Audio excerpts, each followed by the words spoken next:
প্রিয় শিক্ষার্থীবৃন্দ, আমি মোহাম্মদ আকরাম হোসেন, সহকারী শিক্ষক, ব্রাহ্মণদী KKM সরকারি উচ্চ বিদ্যালয়, নরসিংদী।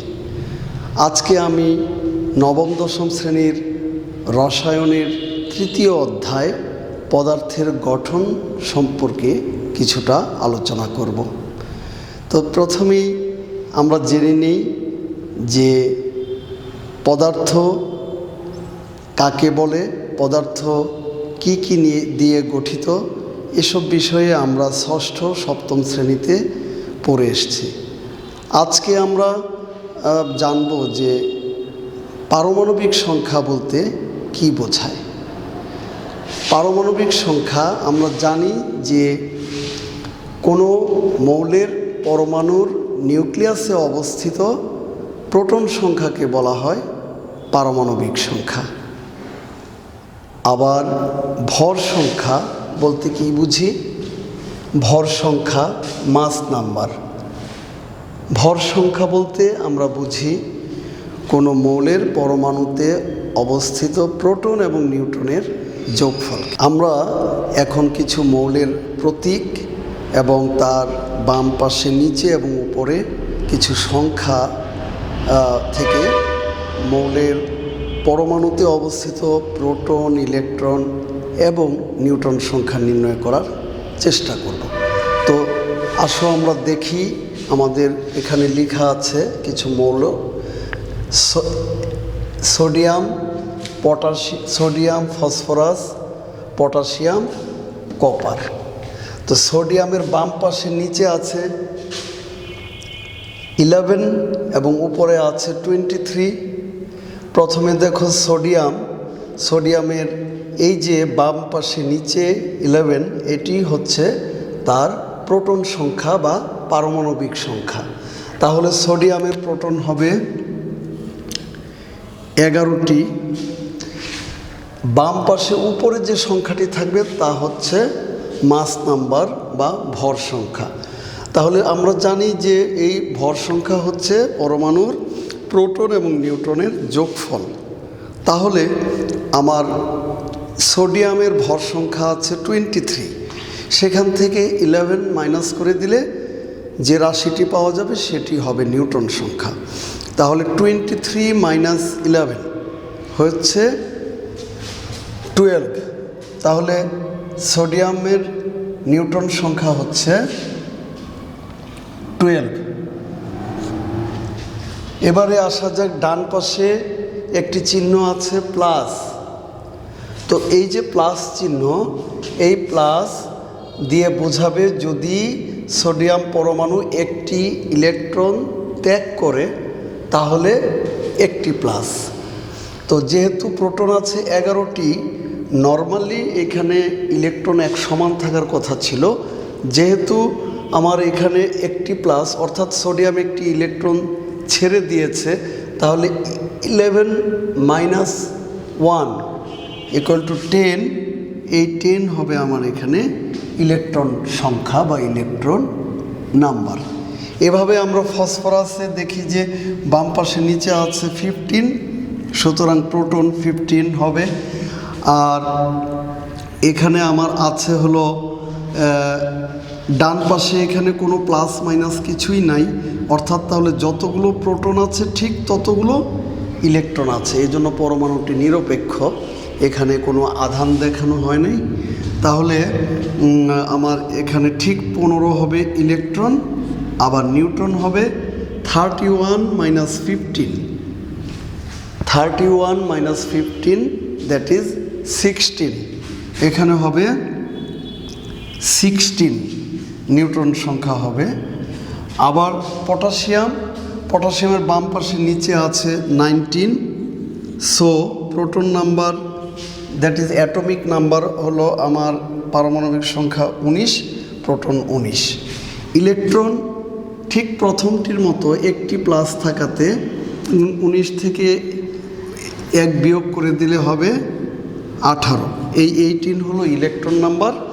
এবং আমার যে 40 বাম পাশে উপরে আছে ভর সংখ্যা, এ 40 থেকে 19 মাইনাস করলে আমাদের কত থাকে? 21 থাকে, 21 হচ্ছে নিউট্রন। আবার আসো কপার, Cu, কপারের বাম পাশে নিচেও 29, অর্থাৎ প্রোটন সংখ্যা 29। এখানে ডান পাশে কোনো আয়ন নাই, প্লাস মাইনাস কোনো আয়ন নেই, সো এটা হবে 29ই হবে ইলেকট্রন, একই সমান নিরপেক্ষ পরমাণু। আর বাম পাশে উপরে আছে 63, so 63 minus 29 that is 34, neutron সংখ্যা 34।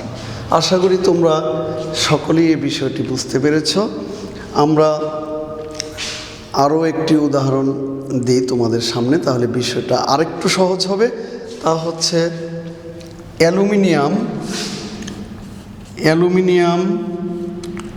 3+, এখানে থাকলো 13 এবং উপরে আমার এখানে যদি থাকে 27,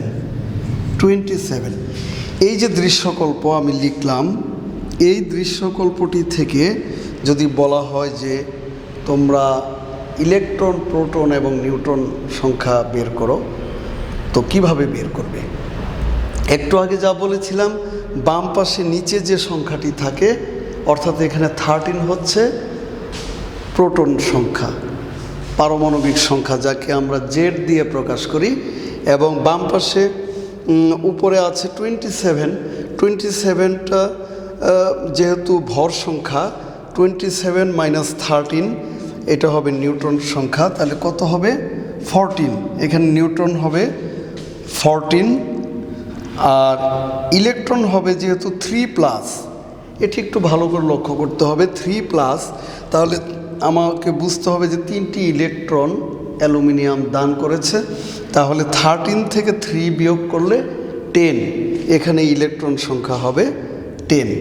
তো যাই হোক, এটি বেশ সহজ এবং আমরা খুব স্বাচ্ছন্দ্য বোধ করি ইলেকট্রন, প্রোটন, নিউট্রন আমরা নির্ণয় করার ক্ষেত্রে।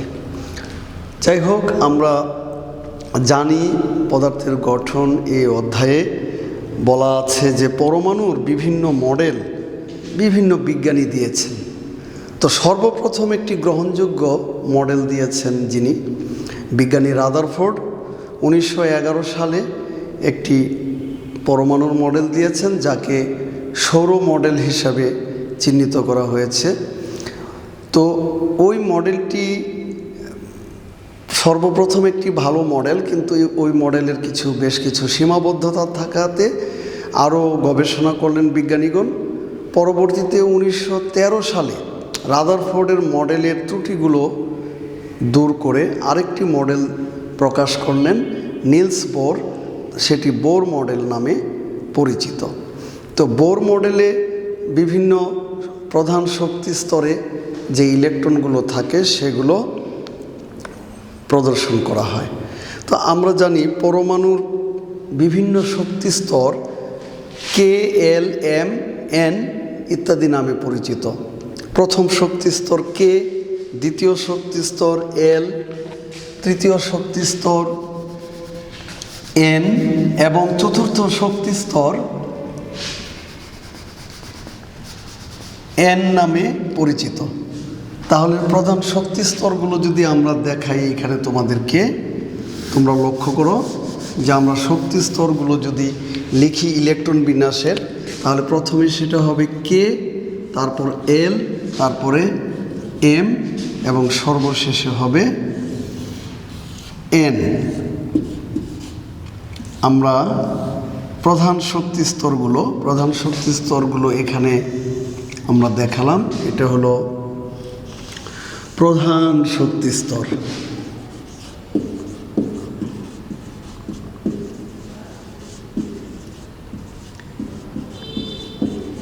এই প্রধান শক্তি স্তরে ইলেকট্রন সংখ্যা মোট কতগুলো থাকবে?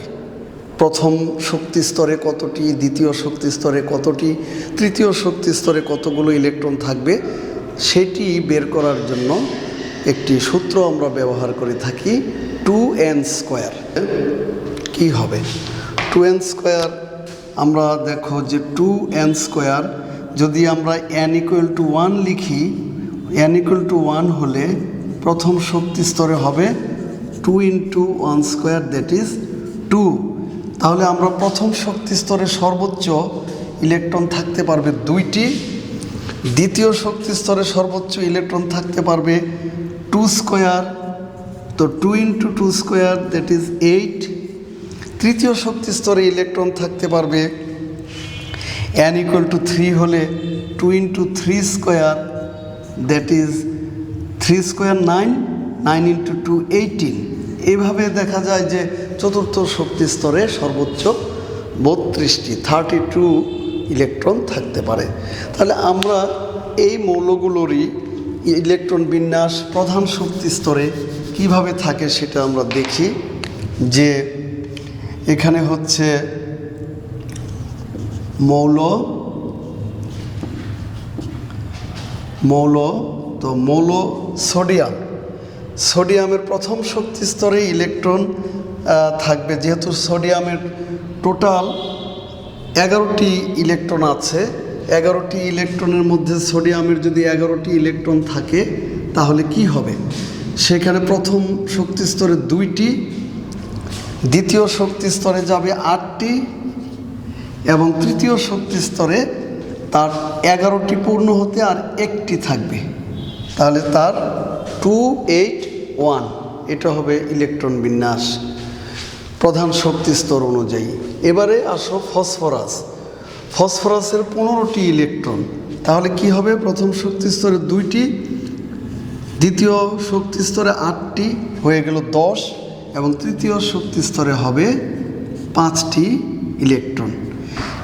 এছাড়া পটাশিয়াম 19, তাহলে প্রথম শক্তি স্তরে হবে 2টি, দ্বিতীয় শক্তি স্তরে যেহেতু সর্বোচ্চ ইলেকট্রন নেওয়ার ক্ষমতা 8টি হবে, তৃতীয় শক্তি স্তরে আমার ইলেকট্রন নেওয়ার ক্ষমতা আছে 18টি, কিন্তু এখানে নিবে 8টি তৃতীয় শক্তি স্তরে এবং চতুর্থ শক্তি স্তরে চলে যাবে 1টি ইলেকট্রন।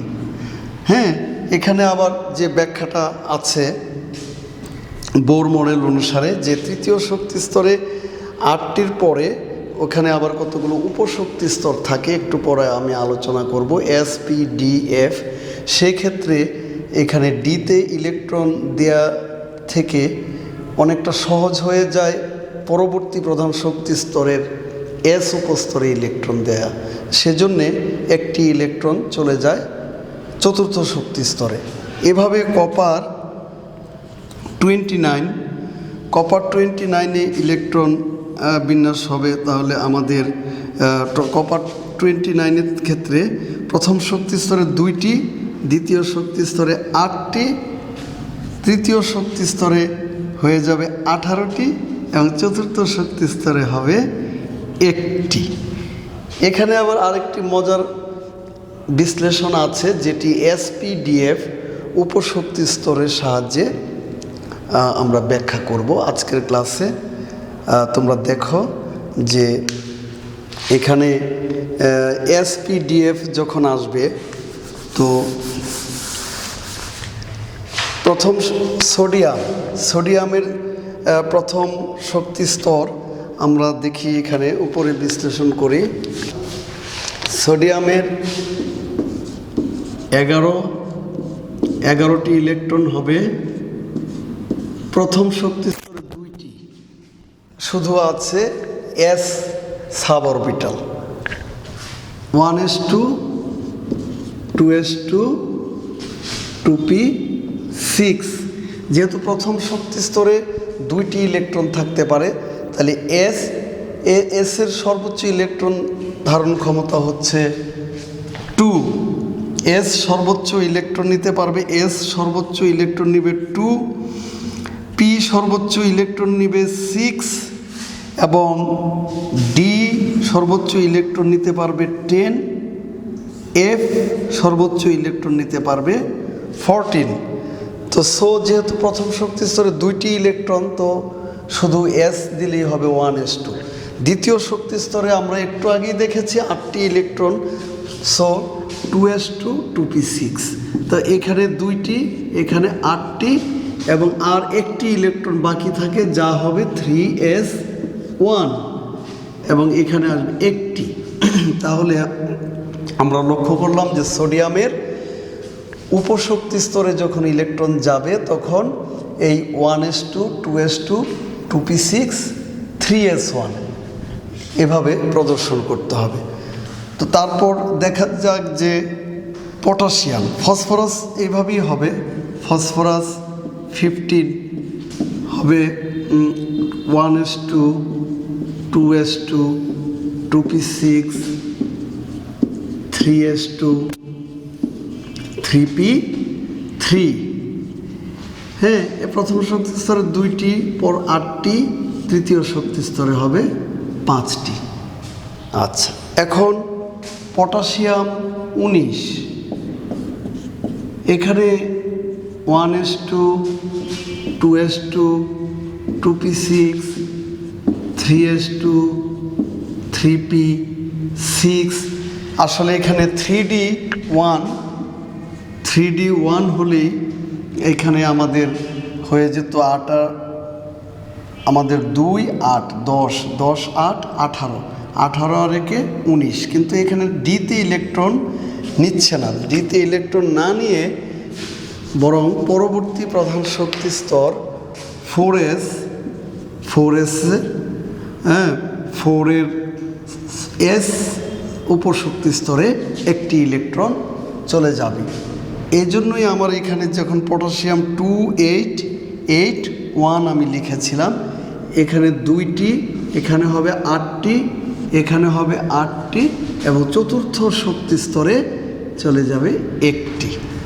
তা যাই হোক, কপারের বেলায়ও এরকম ব্যতিক্রম আছে, সেটি পরবর্তীতে আলোচনা করা হবে।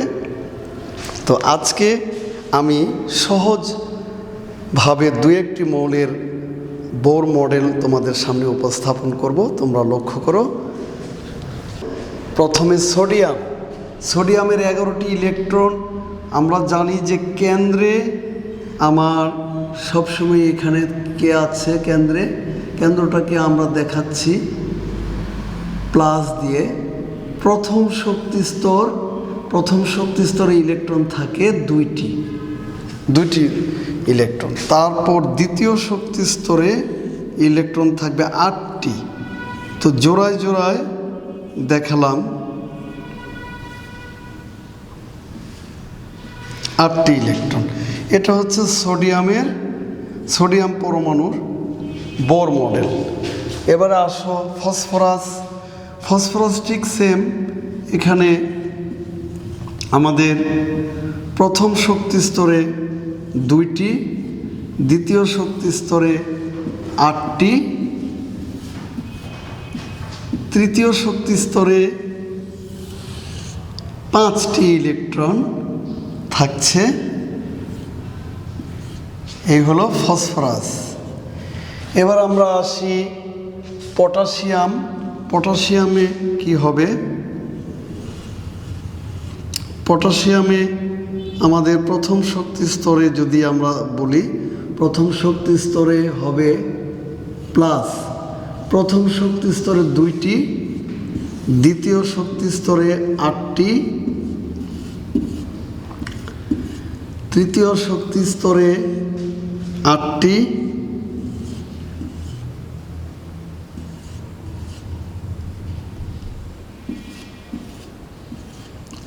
এবং চতুর্থ শক্তি স্তরে হবে জাস্ট একটি ইলেকট্রন। চতুর্থ শক্তি স্তরে একটি ইলেকট্রন পটাশিয়াম। তো আমরা কয়েকটি পরমাণুর বোর মডেল তোমাদের সামনে উপস্থাপন করলাম। তো যাই হোক, এটি অনেক বড় অধ্যায়। আমরা পরবর্তীতে তোমাদের সামনে প্রধান শক্তি স্তর এবং উপশক্তি স্তরে ইলেকট্রন বিন্যাস নিয়ে আরও বিস্তারিত আলোচনা করব। তো যাই হোক, তোমরা সবাই সুস্থ থাকো, স্বাস্থ্যবিধি মেনে চলবে এবং অবশ্যই তোমাদের অভিভাবকদেরকে টিকা নিতে উৎসাহিত করবে। যারা এখনও টিকা নেননি তাদেরকে তোমরা টিকা নেওয়ার ব্যাপারে তাগিদ দিবে, উৎসাহিত করবে।